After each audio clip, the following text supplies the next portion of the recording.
Good morning, नमस्कार, जय हिंद। सभी प्यारे मित्रों का स्वागत है आपके अपने यूट्यूब चैनल देव क्लासेस में। मित्रों, जितने भी हमारे साथ में लाइव में जुड़ रहे हैं उन सभी का वेलकम करना चाहेंगे।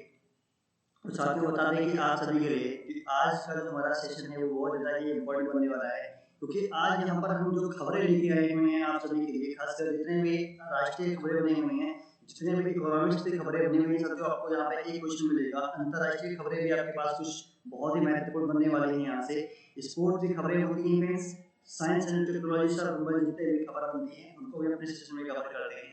और जितने भी महत्वपूर्ण इम्पोर्टेंट डेट होते हैं, जैसे वो राष्ट्रीय इंटरनेशनल लेवल पर मनाए जाते हैं, उनका भी क्या कहते हैं साथियों, पूरा कंप्लीट जो कोर्स होता है वो आपके समक्ष हम लेके आते हैं। तो सभी साथियों का पुनः एक बार स्वागत है। और 20 नवंबर 2020 के लिए दैनिक समसामयिक की सभी प्रतियोगी परीक्षाओं पर आधारित प्रश्नों के साथ में आपका सेशन लाइव में हो चुका है। तो मेरे प्यारे सभी मित्रों को पेन पेपर के साथ में बैठ जाइएगा तथा इंडिया और वर्ल्ड का मैप जरूर उठाइएगा, क्योंकि वहां से मैं आपके पास जो टॉपिक होता है वो जरूर पूछता हूँ और आपको जरूर बताता हूँ। तो चलिए फ्रेंड्स, शुरू करते हैं आज का अपना सेशन। लेकिन उससे पहले आज का मोटिवेशनल कोट्स है जो कि आप सभी को एक नई ऊर्जा देगा आप सभी की कामयाबी के लिए। साथियों, कहा गया है जो हो गया उसे सोचा नहीं करते, जो हो गया उसे सोचा नहीं करते, जो मिल गया उसे खोया नहीं करते, करते हैं हासिल, ठीक है ना। हासिल उन्हें होती है सफलता जो वक्त और हालात पर वजह नहीं करते। जी मेरे प्यारे साथियों, वक्त क्या होता है, अपने आप नहीं बदलता है। वक्त को क्या होता है, बदलना पड़ता होता है। जो आपके पास पहले बीत चुका है उस पर आप सोच मत विचार मत कीजिए। जो आपको करना है हमेशा वर्तमान पे और भविष्य पे देख के काम करना चाहिए साथियों। पास्ट पे हमेशा किसी को भी बदला नहीं जा सकता, ना पास्ट पर कभी भी फोकस किया जाता है। इसलिए हमेशा जो फिर मिल गया है उस पर आप क्या करिए फ्रेंड्स, उसे खोया नहीं करते। हमारे बहुत साथी होते हैं, कहते हैं मैं तो आईएएस पीसीएस तैयारी कर रहा हूँ, लेकिन उन्होंने पूर्व की जो नौकरियां होती हैं जो मिलने वाली होती हैं उसे क्या करते हैं, वो छोड़ देते हैं, ज्वाइन नहीं करते हैं। तो बाद में कभी कभी क्या होता है साथियों कि उन्हें भी, ठीक है ना, क्या करना पड़ता है, निराशा का सामना करना पड़ता है जब वो चीज उन्हें हासिल नहीं होती है जो उन्होंने करने की सोच रखी हुई थी। तो इसलिए हमेशा कहते हैं कि जो मिल गया है उसे खोया नहीं करते, और जो हो गया है उसे सोचा नहीं करते। हासिल उन्हें होती है सफलता जो वक्त और हालात पर रोया नहीं करते। वक्त और हालात से क्या होता है साथियों, लड़ना है हमें, मुश्किलों का सामना करना है, तभी हम क्या होते हैं, सफलता की ओर जा सकते हैं। तो फ्रेंड, इसी मोटिवेशनल कोट के साथ में चलते हैं। आज के सेशन का पहला क्वेश्चन देखते हैं कि आप सभी के लिए कितना महत्वपूर्ण है। साथियों, आज का पहला क्वेश्चन बहुत ही महत्वपूर्ण है, ध्यान रखिएगा। यहाँ से केंद्र सरकार ने पूर्वोत्तर और हिमालयी राज्यों से 41 सूचित फलों को, सब्जियों को भारत के किसी भी स्थान पर पहुंचाने के लिए हवाई परिवहन पर कितने प्रतिशत का जो है सब्सिडी देने का ऐलान किया है। सबसे पहले समझते हैं साथियों कि जो हिमालयी राज्य हैं, ठीक है ना, क्या हो गए साथियों, जो पूर्वोत्तर के राज्य हुए और हिमालय क्या हो गए राज्य हुए। अब पूर्वोत्तर के राज्यों में आपके पास जैसे आ जाएगा, आपके पास में असम हो गया, ठीक है ना, अरुणाचल प्रदेश हो गया, इसके साथ में फिर देखेंगे तो मेघालय हो गया, मिजोरम हो गया। ये सभी फिर जितने भी राज्य आएंगे यहाँ से वो क्या होंगे, पूर्वोत्तर के राज्यों में आएंगे। तो हिमालय राज्यों में फिर क्या हो जाएगा, आपके पास उत्तराखंड आ जाएगा, शिमला आ जाएगा और जम्मू कश्मीर आ जाएगा। ये सभी क्या हो जाएंगे, ये साथ में जितने भी राज्य होंगे आपके पास में, ये आ जाएंगे आपके पास में हिमालय क्षेत्र में। तो यहाँ से फिर क्या हुआ है, 41 अनुसूचित जो फल की संख्या है। यहाँ से एक भी क्वेश्चन पूछ सकता है कि कितने अनुसूचित फलों को क्या हुआ है, सब्सिडी देने का ऐलान किया गया है भारत सरकार के द्वारा। तो मित्रों, यहाँ पे फलों और सब्जियों को मिला के 41 फलों और सब्जियों को भारत में किसी भी स्थान पर पहुंचाने के लिए 50% की जो सब्सिडी होगी उसको देने का फैसला लिया गया है। किसके द्वारा साथियों, भारत सरकार के द्वारा। ये फैसला किस पे होगा साथियों, ये होगा हवाई परिवहन पे किया गया है। क्या होगा साथियों, हवाई परिवहन में दिया गया है। अभी तक इससे पहले साथियों पूर्व में दिया जाता था, क्या होता साथियों, पूर्व में क्या था साथियों, ये रेलवे पे दिया जाता था। इस पे रेलवे परिवहन पर दिया जाता था। पूर्व में क्या था साथियों, इसे रेलवे जो है परिवहन पर दिया जाता था। और अब कब दिया जाएगा साथियों, तो कितना परसेंट है आपको वो बताना है। ध्यान रखना साथियों, यहाँ से आपके पास में ऑप्शन बन जाएगा, राइट आंसर दिया ऑप्शन डी, है ना साथियों। 50% क्या होता है, पूरी तरह से सरकार ने क्या किया है, फल और सब्जियों को जितने भी पूर्वोत्तर राज्य हैं या हिमालय राज्यों को किसी भी भारत के किसी भी कोने में पहुंचाने तक के लिए 50% की कोई छूट जो है वो दी है। देखिए फ्रेंड, यहाँ पे ये छूट जो होगा वो साथियों आत्मनिर्भर भारत अभियान के तहत क्या होगा साथियों, आत्मनिर्भर भारत अभियान के अंतर्गत ऑपरेशन ग्रीन जोन योजना के तहत की है। साथियों याद रखना क्या होगा, ग्रीन जोन योजना के तहत की गई है। तो ये दोनों चीजें आपके पास महत्वपूर्ण बन सकती है। एक तो अभियान क्या होगा साथियों, आत्मनिर्भर भारत अभियान होगा, और ऑपरेशन कौन होगा साथियों, योजना कौन सी होगी, तो ऑपरेशन ग्रीन योजना के तहत से तैयार किया गया है। यहाँ पर समझते साथियों, ऑपरेशन ग्रीन योजना के तहत परिवार सब्सिडी इससे पहले जो किसान रेल क्या होता साथियों योजना पर लागू किया गया था, जो कि 12 अक्टूबर 2020 से क्या हुआ था, प्रभावी हुई थी। 12 अक्टूबर 2020 से फिर क्या हुआ था, लागू हुआ था कौन सा योजना, किसान रेल योजना, जिसमें फल सब्जियां एवं दूध को एक राज्य से दूसरे राज्यों में पहुंचाने के लिए इस ट्रेन को मुख्य रूप से चलाया गया था, जिसमें 50% जो होगा साथियों वो सब्सिडी मिल रही थी किसकी तरफ से, भारतीय रेलवे की तरफ से। लेकिन फिर अब क्या हो जाएगा, भारतीय रेलवे अनुसूचित फल और सब्जियों को केवल 50% भाड़ा ही देता था अभी तक। अब ये फिर क्या होगा, जो आप वायुयान देख रहे होंगे, जो प्लेन देख रहे होंगे, अब ये फिर क्या होगा, वायुयान के माध्यम से भी हम क्या कर सकते हैं, अपने फल और सब्जियों को एक राज्य से दूसरे राज्य में आसानी से ले जा सकते हैं, वो भी कितना, 50% भाड़े पे। मतलब फिर क्या होता है, जो भी भाड़ा होगा उसका आपको 50% ही आपको पे करना होता है। चलिए फिर नेक्स्ट क्वेश्चन है ऑन द स्क्रीन, हरनोई घोषणा को पूर्वी एशिया शिखर सम्मेलन 2020 में अपनाया गया था, जहां भारत का प्रतिनिधित्व किसने किया हुआ था, आपको ये बताना है साथियों। तो एशिया शिखर सम्मेलन का अभी जो हाल में हुआ था साथियों, कब हुआ है इसके बारे में हम बात करेंगे। इसके बाद में इसकी जो है भारत की तरफ से अध्यक्षता किसने की है या प्रतिनिधित्व किसने किया है, इसके बारे में बात करेंगे। और ये साथियों कौन सा, देखिए आप साथियों होगा, ये पूर्वी एशिया शिखर सम्मेलन का कौन सा संस्करण अभी हाल ही में मनाया गया है, यहाँ से ये क्वेश्चन बन सकते हैं। तो सबसे पहले फिर देखते हैं जो प्रतिनिधित्व किया है भारत की तरफ से, वो किया हुआ साथियों एस जयशंकर ने। किसने किया साथियों, एस जयशंकर ने, जो भारत के विदेश मंत्री हैं, उन्होंने फिर क्या किया है, इस जो शिखर सम्मेलन था उसे भारत की तरफ से प्रतिनिधित्व किया था। दोस्तों आगे बात करते हैं कि हरनोई घोषणा को पूर्वी एशिया शिखर सम्मेलन जो कि क्या हुआ साथियों 14 नवंबर को मनाया गया है। साथियों क्या होगा, ये कब मनाया गया, ध्यान देना यहाँ पे मैं बता देता हूँ साथियों की पूर्वी एशिया शिखर सम्मेलन ये 14 नवंबर को मनाया गया है। क्या होगा साथियों, 14 नवंबर 2020 को मनाया गया है। और ये साथियों कौन सा संस्करण था, तो साथियों ये कौन सा संस्करण था, ये 15वां संस्करण था, ठीक है ना। यानी साथियों इससे पहले ये कब मनाया गया था, ये साथियों 2015 से इससे क्या हुई थी, शुरुआत हुई, इसलिए क्या होगा ये 15वां संस्करण जो होगा वो अपने साथ मनाया जा रहा है। साथियों हरनोई जो घोषणा पत्र हुआ था वो कहाँ हुआ था, 2005 में हुआ था, जो मलेशिया के कुआलालंपुर में हुआ था। साथियों क्या होता है, हरनोई घोषणा पत्र ने 2005, कुआलालंपुर घोषणा 2010, हरनोई घोषणा 2011, बाली घोषणा 2015 में फिर से कुआलालंपुर घोषणा पत्र की पुनः पुष्टि के साथ में आसियान पर केंद्रित एक क्षेत्रीय वास्तुकला पर जोर देता है। क्या होता है साथियों, जो आसियान के देश होते हैं, मैं भी आपको आसियान के देश को भी बताऊंगा पूर्वी एशिया शिखर सम्मेलन के बारे में। साथियों क्या होता है, इसमें कुल मिला के 28 देश क्या होते हैं साथियों भाग लेते हैं, ठीक है ना। 18 देश फिर क्या होते हैं एक क्षेत्रीय, और फिर क्या होगा ये 8 ही होगा, 18 नहीं होगा, ठीक है ना साथियों। क्या होगा 8 देश होगा, 8 देशों में अन्य जो 8 देश होते हैं, ठीक है ना साथियों, वो कौन कौन से हैं, ऑस्ट्रेलिया है, चीन है, भारत है, जापान है, न्यूजीलैंड है, ठीक है ना साथियों। कुल मिलाकर क्या होते हैं 18 जो राज्य होते हैं साथियों, क्या करते हैं प्रतिभाग करते हैं। क्या होगा साथियों, कुल मिलाकर 18 जो राज्य होते हैं साथियों वो यहाँ पर भाग लेते हैं। मैं इसको आप सभी को क्लियर कर दे रहा हूँ कि साथियों क्या होता है, ये कुल राज्यों की कुल देशों की संख्या है जिसमें ये पार्टिसिपेट करते हैं।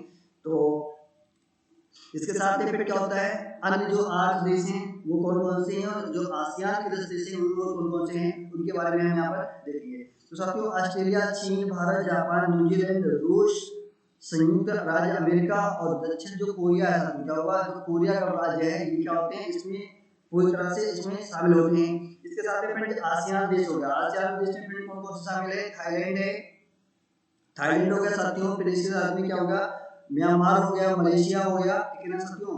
और फिर आपके पास में हो जाएगा फिलीपींस हो जाएगा, फिलीपींस के बाद में फिर आपके पास है कंबोडिया है, लाओस है, सिंगापुर है। ऐसे फिर जो है 10 राज्य हैं जिसे आसियान की श्रेणी जो क्या होता है साथियों मुख्य रूप से रखा गया है। इसमें साथियों मुख्य रूप से रखा गया है। ये आप देख सकते हैं, थाईलैंड हो गया, Indonesia, Malaysia, Myanmar, Vietnam, Philippines, Brunei, Cambodia, Singapore और लाओस ऐसे देश होते हैं साथियों जो कि किसी आसियान के देशों के सदस्य के रूप में जाने जाते हैं। आप यहाँ मैपिंग के माध्यम से देख सकते हैं कुल मिला के इनकी संख्या कितनी है, 10 की संख्या मुख्य रूप से मानी जाती है। तो यहाँ से फिर जो प्रमुख क्वेश्चन बनने वाले हैं वो कौन से हुआ है साथियों कि भारत की तरफ से प्रतिनिधित्व किसने किया गया है पूर्वी शिखर सम्मेलन के लिए, तो यहाँ के विदेश मंत्री एस जयशंकर ने साथियों क्या हुआ है भारत की तरफ से प्रतिनिधित्व किया हुआ था। और जो हानोई घोषणा पत्र था ये कब 2005 में कुआलालंपुर में हुआ था, 2010 में हानोई में हुआ था, 2011 में बाली घोषणा पत्र हुआ था और 2015 में साथियों कुआलालंपुर घोषणा पत्र को पुनः पुष्टि के साथ में आसियान पर केंद्रित किया गया था। चलिए भाई बात करते हैं नेक्स्ट क्वेश्चन की। साथियों अगला क्वेश्चन है, अभी हाल ही में प्रधानमंत्री नरेंद्र मोदी ने इस बार दीपावली सैनिकों के साथ पर मनाई है, तो कहां पर मनाई है आपको ये बताना है। ऑप्शन साथियों दिए गए हैं 4, लोंगेवाला उदयपुर राजस्थान, लोंगेवाला जयपुर राजस्थान, लोंगेवाला अलवर राजस्थान या लोंगेवाला जैसलमेर राजस्थान। ये साथियों 4 ऑप्शन में से कौन सा ऑप्शन राइट है, कि जो साथी हमारे साथ में राजस्थान से जुड़े हुए होंगे तो उनको तो पता होगा साथियों कि लोंगेवाला जो है वो किस डिस्ट्रिक्ट में पड़ता है, लेकिन जो लोग वहां से निवास नहीं करते उनके लिए थोड़ी सी समस्या खड़ी हो सकती है।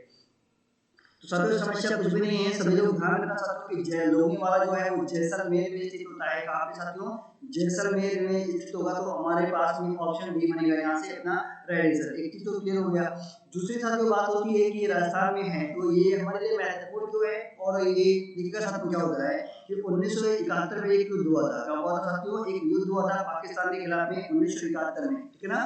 1971 में क्या हुआ साथियों, युद्ध हुआ था पाकिस्तान के खिलाफ में, जिसमें से 120 भारतीय जवानों ने पाकिस्तान के लगभग 3000 सैनिकों को हरा दिया था। वहीं पर प्रधानमंत्री ने पहली बार सियाचिन में क्या हुआ साथियों, सियाचिन में सैनिकों के साथ में दिवाली मनाई है। क्या हुआ साथियों,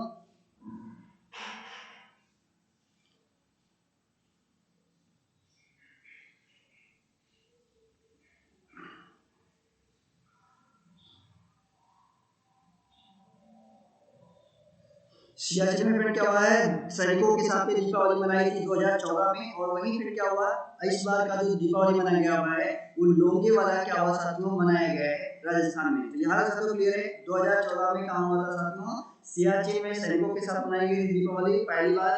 और उसके बाद में 2020 में साथियों कब मनाई गई है, 1971 के युद्ध के बाद में जो लोंगेवाला था वही पोस्ट है जहाँ पर 1971 का युद्ध हुआ था, जिसमें भारत के 120 जवानों ने पाकिस्तान के लगभग 3000 सैनिकों को हरा दिया था।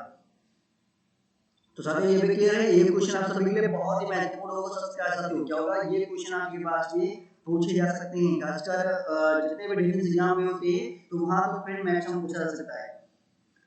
चलिए फ्रेंड अगला क्वेश्चन है आप सभी के लिए, क्वेश्चन नंबर 4, जैलीग्रांट हवाई अड्डा किस राज्य में स्थित है, उत्तराखंड, असम, झारखंड, कर्नाटक। साथियों आप सभी की राइट आंसर क्या मिल जाएगा यहाँ से, राइट आंसर मिलेगा साथियों option number A is the right, ठीक है ना, उत्तराखंड। अब ये बात होती है साथियों कि जैली ग्रांट जो है हवाई अड्डा तो है उत्तराखंड में, लेकिन ये वर्तमान में चर्चा में हुआ है। तो साथियों जैली ग्रांट हवाई अड्डे के विस्तार के लिए वहां पर जितने भी आसपास के पेड़ थे उसकी कटाई पर फिर क्या हो रहा है, विरोध चल रहा है, इसलिए हमारे साथ ये वर्तमान में चर्चा में बना हुआ है। क्या हुआ साथियों, इसके विस्तार के लिए मैं आपको बताना चाहूंगा साथियों कि जैली जो ग्रांट हवाई अड्डे को देहरादून हवाई अड्डे के रूप में भी जाना जाता है। क्या हुआ साथियों, इसे देहरादून हवाई अड्डे के रूप में भी जाना जाता है और इसका एक नया नाम परिवर्तित भी होने वाला है। हाल में क्या हो गया, इसके जो परिणाम को बदलने के लिए क्या हुई, याचिका जो थी वो दी जा चुकी है। अभी इसका सरकार को कोई आदेश नहीं आया है कि इसका नाम को परिवर्तित किया जाए, और इसका नाम के अगर होगा फिर क्या होगा, अगर परिवर्तित होता है, यदि परिवर्तित होता है साथियों तो क्या होगा, यदि परिवर्तित होता है तो देखिएगा साथियों किसके नाम से रहेगा साथियों, तो अटल बिहारी वाजपेयी के नाम पर। क्या होगा साथियों, अटल बिहारी वाजपेयी के नाम से इससे जो होगा साथियों हवाई अड्डे का नाम क्या किया जाएगा, परिवर्तित किया जाएगा। यदि परिवर्तित होता है तो अभी फिर क्या हो रही है, इसका जो है साथियों एक सूचना जो है वो दी गई है सरकार को, किसका नाम होगा वो परिवर्तित किया जाएगा। लेकिन ये साथियों देहरादून से 25 किलोमीटर दक्षिण की ओर उत्तराखंड में स्थित होगा। यह क्लियर है। बड़े विमानों को समायोजित करने के लिए रनवे विस्तार के बाद में 30 मार्च 2008 को इसका वाणिज्यिक परिवहन जो होगा वो शुरू हुआ था और इसे गढ़वाल का वायु द्वार भी कहा जाता है। ये भी आपसे पूछा जा सकता है कि गढ़वाल का वायु द्वार किसे कहा जा सकता है, तो जयलीग्रांट जो हवाई अड्डा होता है साथियों उसको गढ़वाल का वायु द्वार भी कहा जाता है। साथियों में चर्चा में रहने का मुख्य कारण क्या है, ये जो है चर्चा में क्यों रहा था अभी हाल ही में उत्तराखंड में क्या साथियों देहरादून के जयलीग्रांट के हवाई अड्डे के विस्तार के लिए पर्यावरण कार्यकर्ता और स्थानीय निवासी जो होगा वो पेड़ों को काटने का क्या कर रहे हैं साथियों, विरोध कर रहे हैं। इसीलिए हमारे साथ में चर्चा में बना हुआ है और बहुत ही महत्वपूर्ण सुर्खियां हो सकती हैं। तो साथियों यहाँ तक क्लियर है। चलिए अभी बात करते हैं नेक्स्ट क्वेश्चन की, क्वेश्चन नंबर 5 के लिए सामाजिक सुरक्षा कोड क्या होगा साथियों, सामाजिक सुरक्षा कोड के अंतर्गत आता है, किसके अंतर्गत आता है, गृह मंत्रालय, श्रम और रोजगार मंत्रालय, रक्षा मंत्रालय, स्वास्थ्य एवं परिवहन कल्याण मंत्रालय। तो साथियों बात की गई जो है सामाजिक सुरक्षा कोड, तो ये साथियों आता है श्रम और रोजगार मंत्रालय के अंतर्गत में। क्या होगा साथियों, मिनिस्ट्री ऑफ द लेबर और एम्प्लॉयमेंट के अंडर में आता है आपके पास में जो सामाजिक सुरक्षा कोड है। अब इसके बारे में साथियों जानते हैं कि सामाजिक सुरक्षा कोड वास्तविकता में होता क्या है। साथियों जो सामाजिक सुरक्षा कोड है वो श्रम मंत्रालय और रोजगार मंत्रालय के अंतर्गत में आता है। हाल में यानी कि चर्चा में रहने का मुख्य कारण क्या है, तो मसौदा नियमन क्या होगा, असंगठित जितने भी क्षेत्र हैं जिसमें टमटम कर्मी है, टमटम कर्मी होता है जो टेम्पो की कर्मी होते हैं, और प्लेटफॉर्म कामगारों को, यानी साथियों क्या होता है जैसे प्लेटफॉर्म पर काम करने वाले कुली हो गए या जो अन्य छोटे छोटे कर्मी हो गए, सफाई कर्मी हो गए या अन्य कर्मियों को केंद्र सरकार के पोर्टल पर क्या होगा साथियों, केंद्र सरकार के पोर्टल पर आधार की मदद से क्या होगा साथियों, आधार कार्ड की मदद से स्वतः पंजीकरण की सुविधा उपलब्ध कराएगा। ठीक है ना, स्वतः पंजीकरण की सुविधा उपलब्ध कराएगा। जैसा फिर आप देख रहे होंगे संसद द्वारा 3 ऐतिहासिक महत्वपूर्ण लेबर कोड पारित किए गए हैं, जिसमें से आपको ये कोड भी मुख्य रूप से क्या होगा साथियों रजिस्ट्रेशन करने के लिए कहा गया है। सरकार ने मसौदा के नियमों के अनुसार राज्य जितने भी क्या होगा नियमों के कर्मचारी राज्य बीमा निगम क्या होगा साथियों, राज्य बीमा निगम, राष्ट्रीय सामाजिक सुरक्षा बोर्ड, कर्मचारी भविष्य निधि मंच और गैरकारी और गिग श्रमिकों को सामाजिक सुरक्षा कोड में जो है उल्लेखित किया गया है। किसको बता दो, आपके पास में कुल मिलाकर 4 जो होगा 3 ऐसे लोगों को उल्लेखित किया गया है जो हमारे साथ में सामाजिक सुरक्षा कोड में बने रहेंगे। वो कौन कौन से साथियों, पहला दिया गया है कर्मचारी राज्य बीमा निगम, दूसरा साथियों क्या है राष्ट्रीय सामाजिक सुरक्षा बोर्ड, और तीसरा साथियों क्या दिया गया है कर्मचारी भविष्य निधि संगठन। और आपके साथ में अगला मंच के कार्यकर्ताओं को क्या होगा साथियों, इनको सामाजिक जो सुरक्षा कोड हो गया उसमें शामिल किया गया है। 3 ध्यान रखना साथियों, कर्मचारी राज्य बीमा निगम के जितने भी क्या है, और दूसरा क्या है राष्ट्रीय सामाजिक सुरक्षा बोर्ड की कर्मचारी होंगे, तीसरा क्या होगा साथियों कर्मचारी भविष्य निधि संगठन यानी ईपीएफओ के जितने भी कर्मचारी होते हैं इनको भी इस मंच पर जो हो गया साथियों या इस कोड के दायरे में लिया गया है। चलिए साथियों यहाँ से चलिए भाई अगला क्वेश्चन बात करते हैं क्वेश्चन नंबर 6 के लिए।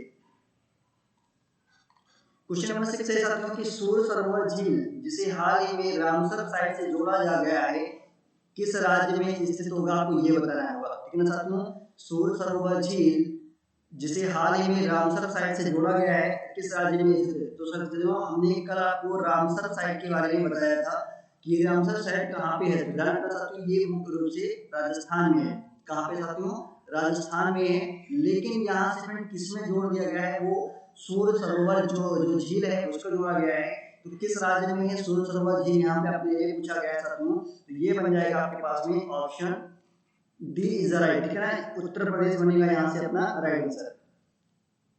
ये साथियों क्या है, ये आपके पास में देखिए रहा है, तो ये सूर सरोवर क्या है साथियों झील है, और ये झील ही सिर्फ नहीं है, ये क्या होता है साथियों सूर सरोवर पक्षी विहार भी है। क्या होगा साथियों, पक्षी विहार भी है, आपसे पूछा जा सकता है। ठीक है ना, ये कहाँ पर है, ध्यान रखना साथियों ये आगरा में है। क्या होगा साथियों, आगरा में होगा सूर सरोवर पक्षी विहार। भारत के किस राज्य में और क्या साथियों किस जिले में है, उत्तर प्रदेश के, तो आगरा में ये भी ध्यान रखना, आपसे कई बार इसके बारे में पूछा गया है। सूर सरोवर झील को फिर क्या हुआ राम साइट से जोड़ा गया है, जो हाल ही में इसे अंतरराष्ट्रीय महत्व के वेटलैंड्स में से एक बनती है और उत्तर प्रदेश में स्थित होगा। इसे कीथम झील के नाम से भी जाना जाता है। क्या होगा साथियों, इसका एक अन्य नाम होगा जिसे कीथम झील के नाम से भी जाना जाता है। सूर सरोवर झील को आगरा नहर में पानी मिलता है, जिसकी उत्पत्ति दिल्ली में यमुना नदी का ओखला बैराज से हुई है। रामसर साइट के बारे में क्या होगा जानते हैं यहाँ पे, रामसर साइट रामसर कंजर्वेशन के तहत नामित अंतरराष्ट्रीय महत्व को बैडलैंडर्स क्या होगा साथियों, बैडलैंडर्स जो कि बैडलैंडर्स का कन्वेंशन है और साथियों ध्यान रखने से इसके द्वारा क्या हुआ था, किसके द्वारा निर्माण हुआ था, तो इसका निर्माण हुआ था साथियों एक क्षुद्र ग्रह के द्वारा हुआ था। साथियों क्या हुआ था, क्षुद्र ग्रह के द्वारा इसका जो हो गया निर्माण हुआ था। इसका साथियों रामसर जो साइट हो गया उसका जो निर्माण हुआ था वो साथियों एक क्षुद्र ग्रह के गिरने से हुआ था, जो कि साथियों कहाँ पे, जो कि साथियों महाराष्ट्र में है। तो क्या होगा साथियों, ध्यान रखना ये चीज कहाँ पे होगा, महाराष्ट्र में होगा, राजस्थान नहीं होगा साथियों, कहाँ पे होगा, महाराष्ट्र में होगा, ठीक है ना।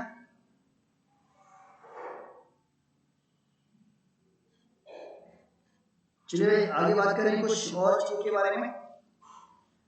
यह सम्मेलन 1971 में संयुक्त राष्ट्र शैक्षणिक वैज्ञानिक और सांस्कृतिक संगठन यूनेस्को द्वारा एक अंतर सरकारी जो पर्यावरण संधि के रूप में स्थापित किया गया था, और ये कब हुआ था साथियों, प्रभावी रूप से 1975 में लागू किया गया था। तो यहाँ तक सब क्लियर हो गया। क्वेश्चन नंबर 7 पे बात करते हैं। बच्चों के लिए क्या होगा साथियों, बच्चों के लिए किस राज्य में दुनिया का पहला ट्राम पुस्तकालय जो है शुरू किया गया है। 4 ऑप्शन दिए गए, गुजरात, उत्तर प्रदेश, पश्चिम बंगाल, मध्य प्रदेश। तो प्यारे मित्रों यहाँ से हमारे पास में जो राइट आंसर बनेगा वो क्या बन जाएगा, ऑप्शन नंबर सी बनेगा राइट आंसर, ठीक है ना। जो दिल्ली जी का क्षेत्र है, जैसे आप ममता बनर्जी वहाँ के मुख्यमंत्री हैं, कोलकाता वहाँ की राजधानी है, पश्चिम बंगाल में भी क्या होगा, अभी हाल ही में ट्राम पुस्तकालय का शुभारंभ किया जाएगा। साथियों क्या होगा, पहला ट्राम पुस्तकालय का शुभारंभ किया जाएगा कहाँ पे, पश्चिम बंगाल में। साथियों 14 नवंबर 2020 को बाल दिवस के शुभ अवसर पर क्या होगा, बाल दिवस के अवसर पर बच्चों के लिए दुनिया का पहला ट्राम कार क्या होगा साथियों, ट्राम कार पुस्तकालय कोलकाता पश्चिम बंगाल में शुरू की गई है। विश्व की पहली ऐसी ट्राम लाइब्रेरी का नाम Kolkata young readers tram car है। साथियों क्या होगा, इसका नाम रखना Kolkata young reader tram car है, क्योंकि आपसे पास में क्वेश्चन में नाम जरूर पूछ सकता है। ध्यान रखना साथियों, नाम बहुत ज्यादा इंपॉर्टेंट बनेगा आप सभी के लिए। पूरे उत्तर और दक्षिण कोलकाता में हर दिन सुबह से शाम तक ट्राम, श्याम बाजार, एस्प्लेंड और एक्सप्लेंड गरियाहाट मार्गों पर क्या होगी साथियों, ये चलती रहेगी। टाम हार्ट लाइब्रेरी क्या होता है साथियों, ये चलने वाली क्या है, एक प्रकार की बसों पर आधारित होगी पुस्तकालय, जो कि क्या होगी, इसमें आप कहीं भी जाके अपनी पुस्तकों को पढ़ सकते हैं। इसे पश्चिम बंगाल क्या होगा साथियों, इसे पश्चिम बंगाल परिवहन निगम और एपीजे आनंद चिल्ड्रंस लाइब्रेरी द्वारा संयुक्त रूप से विकसित किया गया है, और इसमें लगभग क्या होगी, 1000 किताबें होंगी। क्या होगी साथियों, इसमें लगभग 1000 किताबें होंगी। मतलब इसमें क्या किया गया है कि अगर बच्चे कहीं थोड़े से कहीं जाना है, आपको स्कूल जाना है, कहीं जाना है, अगर आप ट्रैवलिंग कर रहे हैं तो ट्रैवलिंग के साथ में क्या होगा, आप उस लाइब्रेरी जैसे क्या होगा साथियों में जो बसें होती हैं या जो परिवहन हो गया उसमें आप क्या करें, ट्रेवल करें, जिससे फिर क्या होगा, आपके पास में जो समय होगा वो भी आपका व्यतीत होगा, और आपके पास सबसे ज्यादा पढ़ने का भी फिर क्या होगा, मौका मिलेगा। इसलिए फिर क्या होगा, कार रीडर के नाम किया गया है। क्या होगा साथियों, ट्राम जो होगा लाइब्रेरी कार रीडर का नाम से दिया गया है। साथियों अगला क्वेश्चन है क्वेश्चन नंबर 15। 15वें एशियाई राष्ट्रों द्वारा क्या होगा साथियों, 15 एशियाई राष्ट्रों द्वारा हस्ताक्षरित विश्व का सबसे बड़ा व्यापार समझौता निम्न में से कौन सा, आपको ये बताना है। विश्व का सबसे बड़ा व्यापार समझौता कौन सा होगा, आपको ये बताना होगा।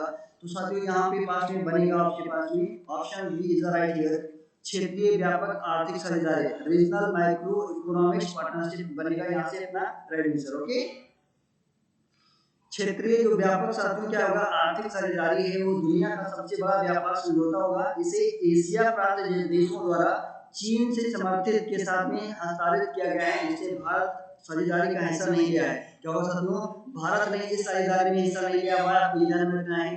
आरपीसी के 10 जो आसियान देश होंगे, जिसने मैंने बताया था आपको कौन कौन से देश हैं, थाईलैंड है और इंडोनेशिया है, मलेशिया है, म्यांमार है, फिलीपींस है, वियतनाम है, और साथियों क्या है, सिंगापुर है, लाओस है, ब्रुनई है। ये सभी कितने हुए, जितने भी 10 देश हैं इनमें से आपको क्या होगा साथियों, साझेदारी अन्य 5 देश होगा साथियों, ऑस्ट्रेलिया, चीन, जापान, न्यूजीलैंड और क्या होगा आपके साथ में दक्षिण कोरिया और क्या होगा साथियों, इसमें क्या कर रहे हैं, भाग ले रहे हैं। यानी जो कुल देशों की संख्या कितनी हो जाएगी, जो कुल देशों की संख्या होगी साथियों कितनी हो जाएगी, 15 हो जाएगी। साथियों वहां पे कितना था, जो पूर्वी एशिया शिखर सम्मेलन था वहां पे कितना था, 18 देशों की संख्या थी, और यहाँ पर कुल देशों की संख्या कितनी बन रही है, 15 बन रही है। साथियों आरसीपी क्या है, तो यह पहली बार 2012 में प्रस्तावित किया गया था, और दक्षिण पूर्व एशियाई नेताओं के क्या हुआ साथियों, जो दक्षिण पूर्व एशियाई नेताओं के वार्षिक शिखर सम्मेलन के समापन पर 8 साल की बातचीत के बाद भी इस पर हस्ताक्षर किए जा रहे हैं, जिसमें भारत भाग नहीं ले रहा है। आप सभी को ये ध्यान देना होगा। चलिए भाई, अगला क्वेश्चन है क्वेश्चन नंबर 9। कौन सा स्थान अंटार्कटिका महासागर में सबसे बड़ा पूरी तरह से संरक्षित मतलब सबसे सुरक्षित समुद्री भंडार घोषित किया गया है? तो साथियों यहाँ पे अपना राइट आंसर बनेगा त्रिसंतान दा कून्हा। क्या होगा साथियों, त्रिसंतान दा कून्हा अपने पास बन जाएगा। Right answer option number A is the right answer. Okay, चलिए भाई ये देखते हैं आप सभी को, ये साथियों क्या है, साउथ अटलांटिक ओशियन जो पैसिफिक है यानी कि ओशियन है, वहां पर आपके पास में सबसे सुरक्षित जो होगा साथियों वो एरिया माना गया है। विश्व का सबसे दूरस्थ मानव बस्ती का घर ट्रिस्टन दा कून्हा के पृथक ब्रिटेन प्रवासी क्षेत्र से क्या होगा साथियों 6887 वर्ग किलोमीटर में अंटार्कटिका महासागर में सबसे बड़ा पूरी तरह से सुरक्षित समुद्री भंडार को घोषित किया गया है। ये सब जो एरिया देख रहे होंगे इसे मैप पर दिखाया गया है। यह दक्षिण अटलांटिक महासागर में ज्वालामुखी द्वीपों द्वारा का एक दूरस्थ समूह है और दुनिया में सबसे दूरस्थ जो बसे द्वीप समूह भी हैं। अब आप शायद देख सकते साथियों लगभग कितना दूरी भी होगा, ठीक है ना। ये क्या होगा सर, दोनों तरफ से, चाहे आप देखेंगे ये साथियों कौन सा एरिया है, ये आपके साथ में आपके साथ में साउथ जो होगा दक्षिण अमेरिका है। साथियों क्या होगा साथियों दक्षिण अमेरिका है, और एक तरफ से क्या होता है साथियों ये अफ्रीका जा हो जाएगा, ठीक है ना। तो दोनों से काफी ज्यादा क्या होगी इसमें दूरी हुई है। और ये कैसे हुआ था निर्माण, तो इसका हुआ था वो अटलांटिक महासागर में ज्वालामुखी द्वीपों, क्या होगा साथियों ज्वालामुखी द्वीपों का भी यहाँ पर बारे में बात किया गया है। और यह दूरस्थ भी काफी ज्यादा है। इसका अपना संविधान है, क्या होगा साथियों इसका अपना संविधान है। तो साथियों मेरे प्यारे कौन सा ऐसा देश है जिसका कोई संविधान लिखित नहीं है, आपको ये बताना है। कमेंट बॉक्स में हमारे साथ में जरूर बताइएगा कि कौन सा ऐसा देश है जिसका कोई लिखित संविधान नहीं है। या लाखों समुद्री पक्षी और कई अद्वितीय भूमि पक्षियों का भी घर है। एक साथ क्या होगा, ये कई समुद्री पक्षी और अद्वितीय भूमि, अद्वितीय मतलब साथियों की भूमि अन्य जो होगा भूमि पर रहने वाले पक्षियों का भी घर माना जाता है। साथियों उम्मीद करता हूँ ये भी टॉपिक आपको समझ में आ चुका होगा। सिर्फ आपको ध्यान रखना कि ये जो होगा साथियों वो कहाँ पे किया गया है, साथियों अंटार्कटिका महाद्वीप में किया गया है। और इसका नाम क्या है साथियों, ट्रिस्टन दा कून्हा के नाम से इसका जो है नाम रखा गया है। नेक्स्ट क्वेश्चन है क्वेश्चन नंबर 10। G20 देशों ने सरकारी ऋणों के पुनर्गठन और कोरोना वायरस महामारी से प्रभावित गरीब देशों की मदद करने के प्रयास में पर सहमति व्यक्त की है। किस पर सहमति व्यक्त की आपको ये बताना है। G20 ऋण सेवा शुरू करने के लिए, या G20 ऋण सेवा संशोधन पहल शुरू करने के लिए, या G20 सेवा जो है निलंबन शुरू करने के लिए। तो साथियों क्या होगा इसमें सबसे पहले जो हमारा राइट आंसर बन जाएगा वो बन जाएगा option number C is the right answer. Okay, क्या होगा दोस्तों ऑप्शन सी बनेगा यहाँ पे अपना राइट आंसर। ध्यान दीजिएगा कि इसमें फिर कहा गया है कि जो कोरोना वायरस है इनको जो गरीबी से फिर क्या करने के लिए उन्मूलन के लिए, यानी कि उनको पुनर्गठित के लिए यहाँ के देशों को और बचाने के लिए जो G20 क्या जितने भी देश होंगे साथियों क्या होगा G20 के जितने भी देश हैं उन्होंने ऋण सेवा जो होगा वो निलंबन करने की पहल को किया है, ठीक है ना। ये क्या हो जाएगी फिर सस्पेंस हो जाएगी, पूरी तरह से इसे खत्म कर दिया जाएगा। अब साथियों सबसे पहले देखते हैं कि G20 में कुल मिलाकर कितने सदस्य हैं, ठीक है ना। तो इसमें आपने क्या 20 देश का जो है वो सदस्य हैं 2017 तक, जिसमें अर्जेंटीना, ऑस्ट्रेलिया, ब्राजील, कनाडा, चीन, यूरोप संघ, France, Germany, Bharat, Indonesia, Italy, Japan, Mexico, रूस, सऊदी अरब, दक्षिण अफ्रीका और साथ दक्षिण कोरिया, तुर्की, यूनाइटेड किंगडम यानी कि यूके और संयुक्त राज्य अमेरिका यानी कि सबसे बड़ा जो क्षेत्र है वो ही बना हुआ है यहाँ से। अभी साथियों चर्चा में क्यों रहा है ये तो समझ में आ गया। संधि अभी खबरों में है क्योंकि इसे हाल ही में हस्ताक्षरित किया गया है और इसे G20 सदस्य देशों के लिए अनिवार्य भी कर दिया गया है। अब साथियों क्या होगा, इसे कहा गया है कि G20 वाले सभी देश क्या करेंगे, इस पर मुख्य रूप से लागू करेंगे, ये सभी के लिए क्या है अनिवार्य है। यह निर्णय लिया गया है क्योंकि कोविड-19 संकट ने गरीब देशों को तबाह कर दिया है और उन्हें कर्ज चुकाने में विफल होने का खतरा भी है। क्या होगा साथियों, जो अंतरराष्ट्रीय लेवल पर कर्ज लिया जाता है तो उसको चुकाने में वो सहमत नहीं या समर्थ नहीं है, इसलिए ऐसे चीज पर समझौते किए हैं। नेक्स्ट क्वेश्चन साथियों क्वेश्चन नंबर 11। वैज्ञानिकों के एक समूह ने स्पिडल बबल नेस्टल फ्रॉग नामक अंडमान निकोबार द्वीप समूह में एक नए जीनस की खोज की है। क्या होगा साथियों, एक नए जीनस की खोज की है, वो आपको बताना है, उसका नाम क्या होगा। साथियों ऑप्शन क्या है, फ्रॉग पील्स हो गया साथियों, ट्री फ्रॉग हो गया, या सननली हो गया, ये साथियों फिश ट्री हो गया। तो साथियों यहाँ पे पास राइट आंसर क्या बनेगा? तो मित्रों यहाँ से हमारे पास जो राइट आंसर बनेगा वो बनेगा option number B is the right answer, ठीक है। ट्री फ्रॉग बनेगा यहाँ से अपना राइट आंसर। साथियों क्या होगी? एक नए जीन्स की खोज की गई है साथियों, कहाँ पे की गई है? नामक अंडमान जो द्वीप है साथियों, क्या होगा? अंडमान का जो द्वीप है वहां पर एक नए जीन्स की खोज की गई है, किसके बारे में? तो साथियों टी फ्रॉग के बारे में यहाँ पे बताया गया है। साथियों वैज्ञानिकों के एक समूह ने, अब ये क्या साथियों, ये किसी द्वीप का क्या है खोज नहीं किया गया है, किसी स्थान का खोज नहीं किया गया साथियों, ये किसी एक विशेष क्या होगा जो पौधा है या जीव है उसके बारे में क्या है जो इसका खोज किया गया है। स्ट्रम बबल नेस्ट फ्रॉड नामक अंडमान द्वीप में ट्री फ्रॉग की एक नए जीन्स का किया गया है साथियों, खोज किया गया है, और इसका जैविक नाम रोहनी क्लास क्या हुआ साथियों? रोहनी क्लासेस विटेटस है। क्या हुआ साथियों? विटेटस है। नए जीन्स रोहनी क्लास का नामकरण श्रीलंकाई करदाता रोहन पेडिया गोड़ा के नाम पर रखा गया है साथियों। क्या होगा? ये किसके नाम पर रखा गया साथियों? श्रीलंका के करदाता, करदाता मतलब टैक्स पेयर होते हैं, रोहन पेडिया गोड़ा के नाम से रखा गया है। स्पिडल बबल फ्रांस अतीत में पाए जाने वाले ट्री फ्रॉग्स परिवार कोरोडेट के जीनस के नाम से सम्मानित है। ये फिर क्या है? एक प्रकार का जीव है, टिकना साथ में क्या होगा? ये एक प्रकार का जीव होगा जिसका अभी हाल में फिर किया गया है, नहीं खोजा गया है। तो साथियों इसी के साथ में आज के सेशन का लास्ट क्वेश्चन पे आ चुके हैं। विश्व मधुमेह दिवस किस तिथि को मनाया जाता है? आपको ये बताना होगा कि विश्व मधुमेह जो दिवस होता है साथियों वो किस तिथि को मनाया जाता है? 13 नवंबर, 14 नवंबर, 15 नवंबर या 16 नवंबर। तो साथियों बात करते हैं प्रत्येक 14 नवंबर को, जिस दिन साथियों क्या होता है? बाल दिवस होता है। बाल दिवस के साथ में क्या होता है? मधुमेह दिवस, मधुमेह दिवस। और साथियों इस बार क्या रही है? तो इस बार तो क्या होगा साथियों? दिवाली भी रही है। क्या होगा साथियों? दिवाली भी इस बार रही है कि आप लोग मनाते हैं, वो भी रहा है साथियों इस बार 14 नवंबर को, ठीक है ना साथियों। और साथियों 14 नवंबर को क्या हुआ था? पूर्वी, अभी हमने आपको बताया साथियों पूर्वी एशिया शिखर सम्मेलन में किया गया था। एशिया शिखर सम्मेलन का बैठक भी हुआ था। क्या होता? शिखर सम्मेलन को भी आयोजित किया गया था। कब? 14 नवंबर 2020 को। यहाँ साथियों बहुत महत्वपूर्ण जो सूचियां हैं, एक बार देखिएगा साथियों क्या क्या चीजें यहाँ से मैं जो है इम्पोर्टेंट बनने वाली है। विश्व जो मधुमेह दिवस होता है वो प्रतिवर्ष 14 नवंबर को मनाया जाता है। विश्व मधुमेह दिवस का जश्न अंतरराष्ट्रीय मधुमेह महासंघ के नेतृत्व में किया जाता है। इस वर्ष मधुमेह दिवस में nurses make the difference for diabetes विषय के तहत क्या होगा? मनाया गया है। क्या होगा? इस बार का जो विषय रहा है वो फिर क्या रहा है? विश्व मधुमेह दिवस को nurses make the difference for diabetes, ये फिर क्या रहा है? इसका थीम रहा है 2020 के लिए। आप सभी फिर क्या रखना, ध्यान रखना,